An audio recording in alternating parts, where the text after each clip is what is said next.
జగిత్యాల జిల్లా కోరుట్ల చిన్నారి కేసులో కొత్త ట్విస్ట్ బయటపడింది. క్రిమినల్ పిన్ని మమత స్కెచ్ బెడిసి కొట్టింది.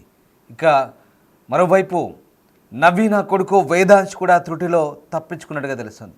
పోలీసుల విచారణలో కొత్త ప్లాన్ బయటపడింది. తోటి కోడళ్ళు నవీన మమత మధ్య విభేదాలు గత కొంతకాలంగా కొనసాగుతున్నాయి.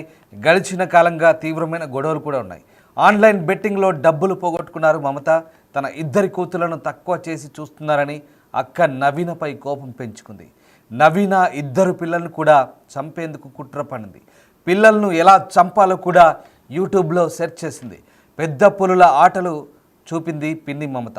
పిన్ని ఇంటి నుంచి కాసేపటి తర్వాత మమత పిల్లలతో కలిసి తన ఇంటికి వెళ్ళాడు వేదాంశ్. మమత వెంటే ఉన్న నవీన కూతురు హితాక్షిని ఇక గుట్టు చప్పుడు కాకుండా చంపేసింది. పసిపాపను చంపేసి ఏమీ తెలియనట్టు ఏడుస్తూ నవీన ఇంటికి వెళ్ళింది మమత. హితాక్షి హత్య విషయం తెలుసుకున్నారు తండ్రి బాబాయ్. సౌదీ నుంచి ఇండియాకు వచ్చేందుకు ప్రయత్నిస్తున్నారు. మమతే ఈ హత్య చేసినట్లుగా ఆమె భర్త లక్ష్మణ్ తెలుసుకున్నాడు. ఇంటికి వచ్చేందుకు కూడా లక్ష్మణ్ ఇష్టపడడం లేదు. మమత కూతుళ్లను తన వద్ద ఉంచుకున్నది నవీన. ఇక ఈ నేపథ్యంలో ఒక్కసారిగా తన భార్య ఇంత పని చేస్తుందని కూడా అనుకోలేదంటూ లక్ష్మణ్ కన్నీటి పర్యంతం అవుతున్నాడు. తన భార్య ఈ హత్య చేయడంతో ఒక్కసారిగా అవాక్కైన పరిస్థితి. ఇక చిన్నమ్మే ఈ హత్యలు చేయడంతో ఒక్కసారిగా కుటుంబ సభ్యులంతా కూడా అవాక్ అవుతున్న పరిస్థితి కనబడుతుంది. ఇక నిందితురాలు పిల్లలిద్దరినీ కూడా హతమార్చాలని ప్లాన్ వేసినట్టుగా ట్విస్ట్ బయటపడింది. ఇక ఈ స్కెచ్ బెడిసికొట్టడంతో కేవలం ఒక్కరిని మాత్రమే చంపి తన కసి పగ తీర్చుకున్నట్టుగా తెలుస్తోంది. ఈ అంశం ఇప్పుడు వెలుగు చూస్తోంది. అడుగడుగున అవమానాల పాలు చేస్తూ ఇంట్లో పెత్తనం చెలాయిస్తున్న తోటి కోడలి పిల్లలిద్దరిని కూడా హత్యకు నిందితురాల మమత స్కెచ్ వేసినట్టు తెలుస్తోంది. కొంతకాలంగా మమత తన తోటి కోడలైన నవీనతో తీవ్రంగా గొడవ పడుతోంది. ఆ గొడవలు ఒక దశలో ఆస్తుల పంపకాల వరకు వెళ్ళినట్టు తెలుస్తుంది. ఆన్లైన్లో డబ్బులు పోగొట్టిన క్రమంలో ఉమ్మడి కుటుంబంలో మమత పరిస్థితి మరింత దిగజారింది. ఆమెకు వివాహితర సంబంధం విషయంలో ఎంతవరకు నిజముందో తెలియకుండా కొన్ని కారణాలతో నవీనతో ఘర్షణ మాత్రం పడినట్లు సమాచారం. ఇక తన ఇద్దరు కూతులను తక్కువ చేసి చూస్తున్నారని మమత మదనపడినట్టు తెలుసు. దీంతో నవీనపై కక్ష పెంచుకొని ప్రతీకారం తీర్చుకునేందుకు వేచి చూసినట్టు తెలుస్తోంది. ఇక పిల్లలే టార్గెట్గా ఇంట్లో తనను కించపరిచే రీతిలో వ్యవహరిస్తున్నారన్న కారణంగా నవీనతో పాటు ఆమె పిల్లలను హతమార్చేందుకు మమత స్కెచ్ వేసినట్టు తెలుస్తుంది. హత్య ఎలా చేయాలో కూడా యూట్యూబ్లో వీడియోలను పరిశీలించినట్టుగా పోలీసులు చెప్తున్నారు. ఇక అదంతా వీలయ్యే పని కాదని గుర్తించి శనివారం సాయంత్రం నవీన కుమారుడు వేదాంశ్ అలాగే హితాక్షి ఇద్దరిని కూడా మమత తన వెంట ఉంచుకునే ప్రయత్నం చేసినట్టు తెలుస్తుంది. అయితే వేదాంశు పెద్ద పులుల ఆటలు చూసిన వెంటనే పిన్నితో ఆగకుండా ఆమె కూతుళ్లతో కలిసి ఇంటికి తిరిగి వెళ్లడంతో ఆమె ప్రణాళిక బెడిసికొట్టినట్టుగా తెలుస్తుంది. దీంతో చేతికి చిక్కిన హితాక్షిని హతమార్చి ఏమీ తెలియనట్లు అక్కడి నుంచి వచ్చి ఏడుస్తూ తోటి కోడల వెంట తిరిగింది. ఇక ఈ నేపథ్యంలో హత్య జరిగిన తర్వాత చాలామంది చాలా తీవ్రంగా పరిగణిస్తున్నారు. తోటి కోడల మధ్య గొడవకు 6 ఏళ్ల పసిపాప హితాక్షి బలికోవడం స్థానికులను కంట తడిపెట్టిస్తుంది. పెద్దల మధ్య గొడవ ఉంటే పసిపిల్లలపై ప్రతీకారం తీర్చుకుంటుందంటూ మండిపడుతున్నారు. మమత కుటుంబ సభ్యులు బంధువులు ఎవరిని కదిలించినా ఆమెను బతకనివ్వద్దని చెప్పడం ఆశ్చర్యం కల్పిస్తుంది. ఇక హితాక్షి హత్య విషయం తెలిసిన వెంటనే సౌదీలో ఉన్న అన్నదమ్ములు రాము లక్ష్మణ్ స్వగ్రామానికి వచ్చేందుకు టికెట్లు బుక్ చేసుకున్నారు. అయితే మమతే ఈ పని చేసిందని తెలిసి భర్త లక్ష్మణ్ ఇంటికి రావడానికి ఇష్టపడడం లేదని తెలిసింది. ప్రతీకార ద్వేషంతో అమ్మతనం మరిచి హితాక్షిని పొట్టన పెట్టుకున్న మమత జైలుకు వెళ్ళగా ప్రస్తుతం ఆమె ఇద్దరు కూతుళ్ళ ఆలనా పాలన కూడా అత్తతో కలిసి తిరిగి నవీనే చూడాల్సి రావడం ఇక్కడ ఆశ్చర్యం కల్పిస్తుంది. మొత్తం మీద ఆమె చేసిన పనికి ఒక్కసారిగా బంధువులంతా కూడా షాక్కు గురయ్యారు. స్వయాన పిన్నే ఈ హత్య చేసిందని తెలిసి చాలామంది కుటుంబ సభ్యులే కాదు బంధువులు కూడా ఒక్కసారిగా అసహించుకుంటున్నారు. మమత చేసిన పనికి ఆమెను చంపాల్సిందేనంటూ కూడా కుటుంబ సభ్యులు అలాగే బంధువులు కూడా డిమాండ్ చేస్తున్న పరిస్థితి అంతకు దిగజారింది. అంతకుముందు బెట్టింగ్లో డబ్బులన్నీ పోగొట్టుకుంది. ఏకంగా తోటి కోడవలతో గొడవలు ప్రారంభమయ్యాయి.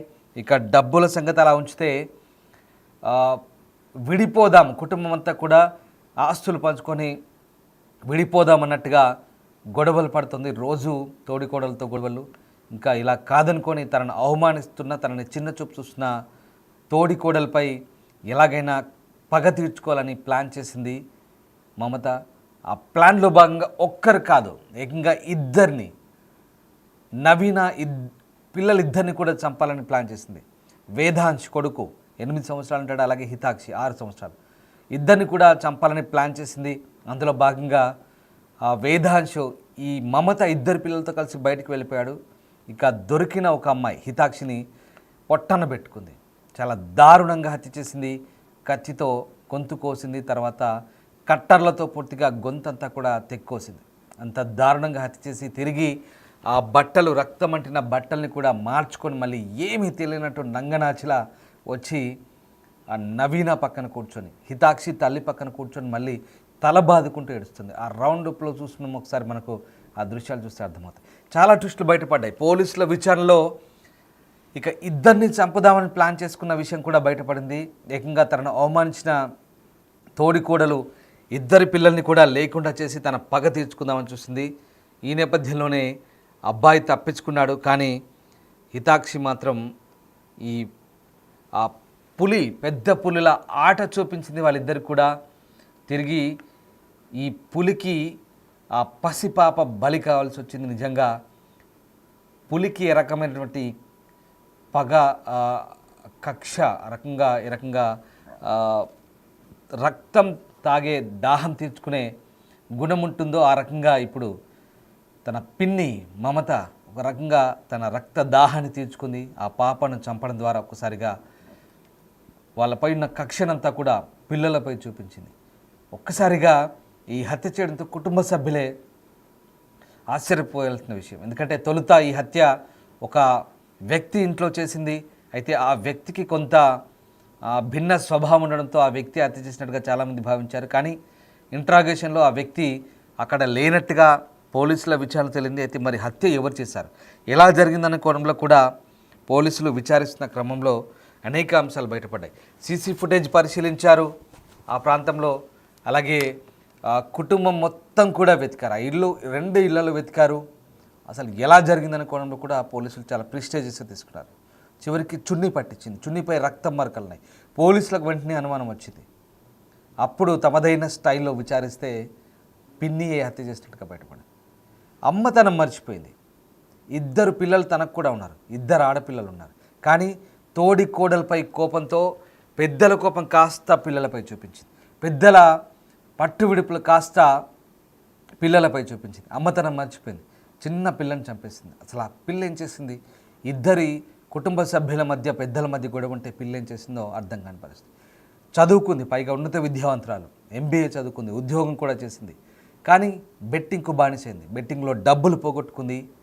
ఆ కోపం అంతా కూడా ఈ చిన్న పిల్లపై చూపించింది. ఇప్పుడు నిజంగా ఎంత విచిత్రం అంటే, ఈమె నవీన కూతుర్ని హత్య చేసి ఇప్పుడు మమత 2 ఆడపిల్లల్ని కూడా తిరిగి నవీనని చూసుకోవాల్సిన పరిస్థితి. అది కదా మానవత్వం అంటే. నువ్వు ఆమె కూతుర్ని చంపినా ఇప్పుడు నువ్వు జైలు పాలైతే నీ 2 పిల్లల్ని కూడా తిరిగి నీ తోడికోడలే చూసుకుంటుంది. అది పరిస్థితి ఇక్కడ. కానీ ఈమె ఆ అమ్మతనం మర్చిపోయింది. ఆ పిల్లని చంపి, ఆ తోడికోడల కూతుర్ని చంపి జైలు పాలైంది. తండ్రి విదేశాల్లో ఉన్నాడు. ఇప్పుడు ఆ 2 పిల్లలు కూడా, ఈ మమత ఎవరైతే హంతకురాలు ఉన్నారో ఆమె 2 పిల్లలు కూడా ఇప్పుడు ఒంటరయ్యారు. తిరిగి ఆ 2 పిల్లల్ని కూడా ఇప్పుడు మళ్ళీ ఈమె ఎవరైతే హత్య చేసిందో ఆ అమ్మాయి తల్లి చూసుకోవాల్సిన పరిస్థితి. చూసావా, మానవత్వం అంటే అలా ఉంటుంది. కానీ మానవత్వం మరిచిన మమత, పేరులోనే మమత ఉంది కానీ మమత లేదు, మంచి లేదు, మానవత్వం లేదు. చాలా కిరాతకురాలు, హంతకురాలుగా మారిపోయింది.